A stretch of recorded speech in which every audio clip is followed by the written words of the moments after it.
that that world 1400 years ago was full of oppression against women.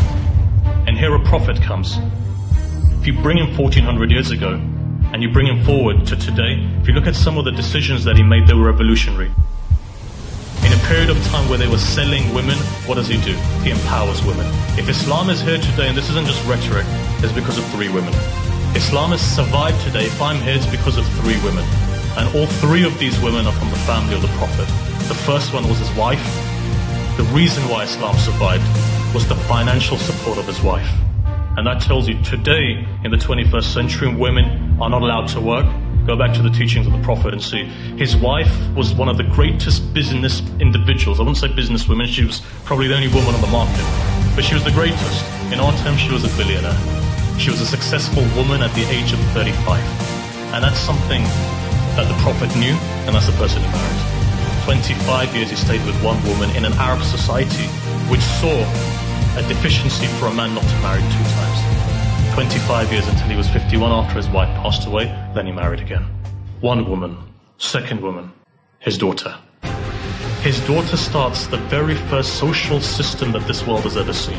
Yes, arguably we could say in the time of the Greeks, but that was a system based upon charity. The modern day social system was started by a woman, and that woman was in Medina, and that woman was a daughter of the Prophet. If you go into history, you'll see this. She bought many gardens, and from these gardens she was able to empower women, widowers, for example, women who couldn't get married again, divorcees, children, people who were impoverished. She would bring them into this system, and she would accumulate for them a social network whereby they would be able to generate funds and they would be able to support themselves. Third lady, go into history and now see. The savior of Islam today. If the name Islam exists today, it's because of one woman. And that woman is the granddaughter of the Prophet Muhammad. When his grandson was slaughtered on the plains of Karbala, standing up against a tyrant, history is there. Muslims killed the grandson of their Prophet, slaughtered him on the plains of Karbala as he stood there for justice.